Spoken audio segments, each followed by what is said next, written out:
बिस्मिल्लाहिर्रहमानिर्रहीम। Welcome to easy chemistry teach. आज हम पढ़ेंगे थ्योरेटिकल एंड एक्चुअल ईल्ड के बारे में कि एक्चुअल ईल्ड क्या होता है और थ्योरेटिकल ईल्ड क्या होता है। थ्योरेटिकल ईल्ड और एक्चुअल ईल्ड से पहले हम ये पढ़ेंगे कि ये ईल्ड क्या चीज़ होता है। ठीक है, ईल्ड हम कहते हैं the product obtain from chemical reaction is called yield. Chemical reaction से जो प्रोडक्ट बनते हैं उसको हम कहते हैं ईल्ड। केमिकल रिएक्शन से जब हम एक्सपेरिमेंट करते हैं और एक्सपेरिमेंट के बाद जो प्रोडक्ट बनते हैं ना, उस प्रोडक्ट को हम कहते हैं ईल्ड। ईल्ड के दो टाइप्स होते हैं। कितने टाइप्स होते हैं ईल्ड के? दो टाइप्स होते हैं। एक को हम कहते हैं थ्योरेटिकल ईल्ड, दूसरे को हम क्या कहते हैं? Actual yield. ठीक है, अब पलटे कि थ्योरेटिकल ईल्ड क्या होता है और एक्चुअल ईल्ड क्या होता है। Theoretical yield the amount of product calculate from using balance chemical equation. Theoretical yield का ऐसा टाइप होता है जो क्या होता है, ऐसा अमाउंट ऑफ प्रोडक्ट होता है जो कि हासिल होता है किस चीज़ से? By using balance chemical equation. Chemical equation को यूज़ करने से जो प्रोडक्ट हासिल होता है, और ये कहाँ पे हासिल होता है?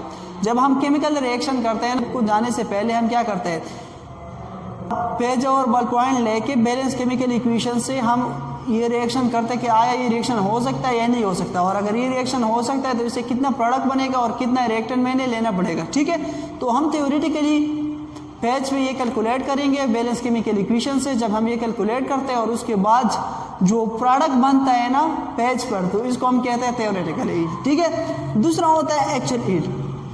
एक्चुअल ईल्ड हम कहते हैं the amount of product which is actually obtain from chemical reaction after experiment in lab. दूसरा होता है एक्चुअल ईल्ड। एक्चुअल ईल्ड का ऐसा टाइप्स है जिसमें क्या होता है, जिसमें अमाउंट ऑफ प्रोडक्ट हासिल होता है, लेकिन ऐसा अमाउंट ऑफ प्रोडक्ट हासिल होता है जो कि एक्सपेरिमेंट के बाद एक्चुअली हमें मिलते हैं। जो एक्सपेरिमेंट के बाद एक्चुअली हमें मिलते हैं, तो इस प्रोडक्ट को हम कहते हैं, इस ईल्ड को हम कहते हैं एक्सपेरिमेंटल ईल्ड और एक्चुअल ईल्ड। एक्चुअल ईल्ड या एक्सपेरिमेंटल ईल्ड का ऐसा टाइप्स है जिसमें क्या होता है, जिसमें जो प्रोडक्ट केमिकल रिएक्शन के बाद बनता है लैब में प्रैक्टिकली, तो इस प्रोडक्ट को हम कहते हैं एक्सपेरिमेंटल ईल्ड या एक्चुअल ईल्ड। ठीक है, इस दोनों को समझाने के लिए मैं एक एग्जांपल लिया है, एक एग्जांपल समझाता हूँ कि इस एग्जांपल में क्या कहते हैं। Calculate the actual yield and theoretical yield of reaction and 36 gram of NaCl give 4.8 gram of Na।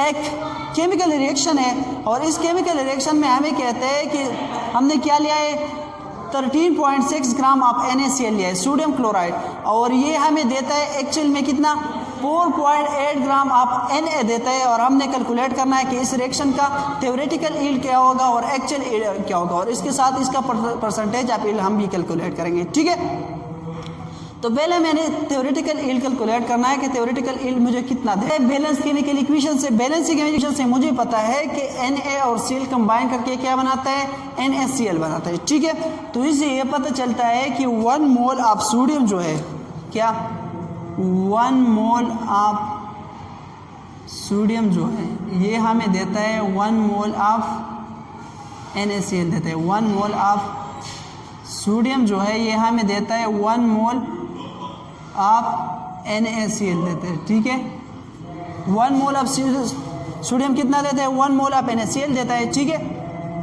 और 1 मोल ऑफ क्लोरीन जो होता है, 1 मोल या हाफ मोल ऑफ Cl2 जो होता है ये हमें देता है, कितना देता है, 1 मोल ऑफ NaCl देता है। ठीक है, अभी जो अमाउंट ऑफ रिएक्टेंट मुझे दिया है, सोडियम क्लोराइड का जो अमाउंट दिया है वो कितना है, 13.6।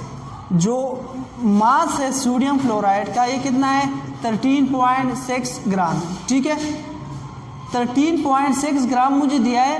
तो पहले मैं इस तरह करूँगा कि इसको पहले चेंज करूँगा मैं किस चीज़ में, मोल में।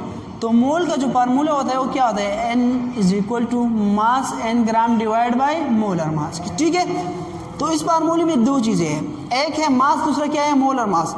सो पहले हम कैलकुलेट करेंगे NaCl का molar mass. Molar mass of NaCl calculate करने का तरीका मैंने सिखाया था आप लोगों को कि हम क्या करते हैं, जो एटम होता है, जिस एलिमेंट का एटम प्रेजेंट होता है, तो इसका एटॉमिक मास को ऐड करने से जो वैल्यू ऑब्टेन होता है इसको हम कहते हैं मोलर मास। ठीक है, सोडियम का जो मास होता है, एटॉमिक मास होता है सोडियम एलिमेंट का, ये होता है 23। ठीक है, प्लस क्लोरीन का कितना होता है, 35.5 होता है। ठीक है, तो इससे निकल आता है 58.5। ठीक है, तो मोलर मास कैलकुलेट हो गया।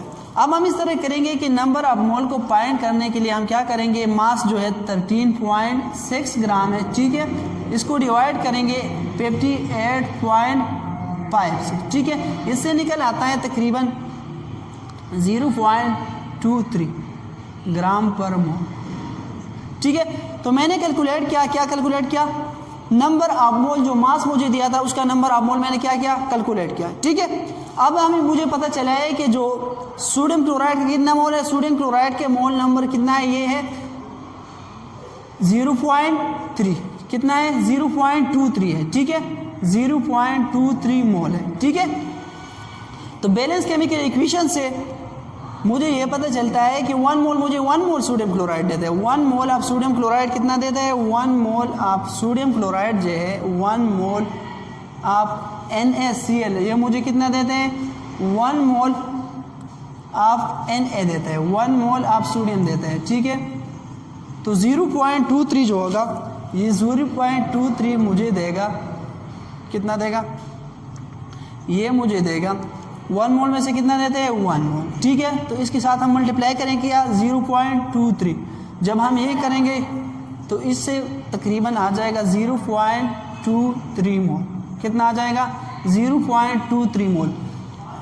अब इस 0.23 मोल जो है इसको मैं चेंज करूंगा क्या, किस चीज़ में, इसके चेंज करूंगा मैं मास में, ठीक है। मास में किस तरह चेंज करूंगा, जो फार्मूले मेरे साथ है वो क्या है, number of mole is equal to mass in gram divide by molar mass, ठीक है।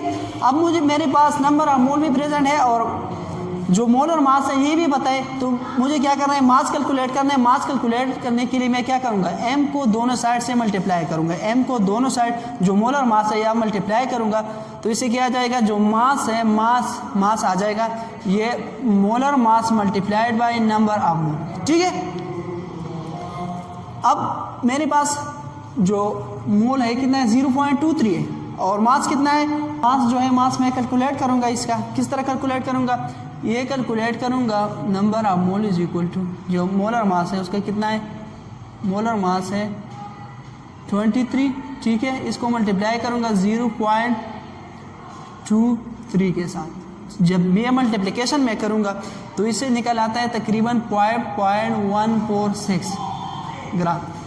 तो थ्योरेटिकल यील्ड मैंने कैलकुलेट किया बैलेंस केमिकल इक्वेशन से कि ये जो 13.6 ग्राम ऑफ सोडियम क्लोराइड है ये मुझे देगा 5.146 ग्राम ऑफ सोडियम देगा, ठीक है।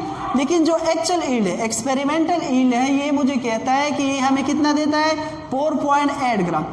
एक हमने थ्योरेटिकल यील्ड से जो पेज और बॉल पॉइंट से हमने किया, दूसरा जो है एक्सपेरिमेंटल, जो एक्सपेरिमेंट के बाद जो प्रोडक्ट हमें मिले हैं ना, इसको हम क्या आता एक्चुअल यील्ड का आता, ठीक है। तो ये समझाता हूँ आगे कि इसका परसेंटेज ऑफ यील्ड क्या होता है और ये जो लॉस ऑफ प्रोडक्ट है ये क्यों आता है, ठीक है।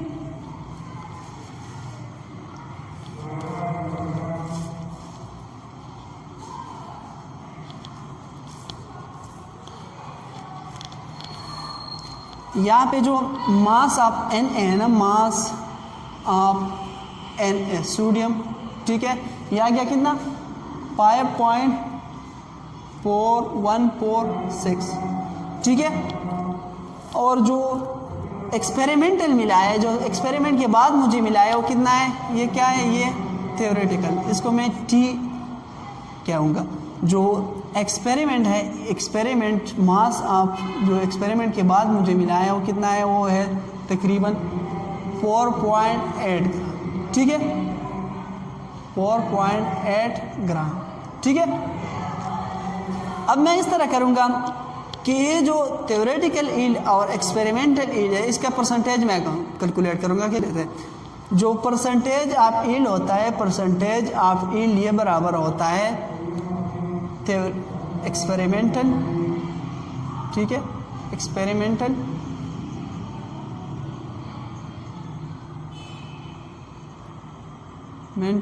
Divide by theoretical. Experiment theoretical से एक्सपेरिमेंटल को डिवाइड करेंगे और इसको के साथ परसेंटेज हम कैलकुलेट करें तो 100 मल्टीप्लाई करेंगे, ठीक है। तो आपने क्या करना है, 4.56 जो है ये इस तरह हो जाएगा जो 4.8 है ना, इसको डिवाइड करेंगे किस चीज़ के साथ, 5.146 के साथ, ठीक है। इसको कैलकुलेट करें, आप कैलकुलेटर आप यूज़ कर सकते हो, ठीक है। ये तकरीबन आ जाएगा 0.9, ठीक है, 923। इस तरह इसके साथ 100 मल्टीप्लाई करेंगे तो ये तकरीबन हो जाएगा 92। तो इस एक्सपेरिमेंट का जो ईल्ड है, एक्सपेरिमेंट का जो परसेंटेज ईल्ड है कितना है, 92%। इसका मतलब ये हुआ कि ये जो एक्सपेरिमेंट हुआ है, इस एक्सपेरिमेंट ने मुझे 92% प्रोडक्ट दिया है और 8% इसमें से क्या हुआ है, लॉस हुआ है ड्यूरिंग एक्सपेरिमेंट। और ये लॉस क्यों होता है, ये लॉस इसलिए होता है कि इसमें साइड रिएक्शन भी हो सकता है। सेकंड जो है, ये पहला जो लॉस है, लॉस क्यों होता है, लॉस ऑफ प्रोडक्ट क्यों होता है, ठीक है। ये कम क्यों आता है एक्चुअल ईल्ड से एक्सपेरिमेंटल ईल्ड, ये इसलिए होता है कि लॉस ऑफ प्रोडक्ट भी हो सकता है। किस तरह हो सकता है, रिमेन विद एक्सपेरिमेंटल वेसल,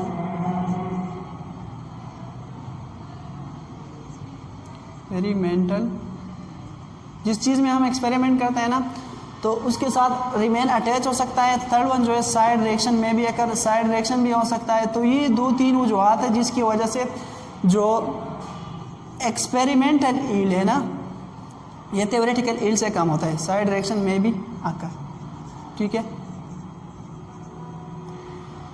तो ये था about experimental and theoretical yield के बारे में कि एक्चुअल ईल्ड क्या होता है और थ्योरेटिकल ईल्ड क्या होता है। आई होप ये आपको समझ में आ गया होगा। तो मिलते हैं नेक्स्ट वीडियो में। अल्लाह हाफ़िज़।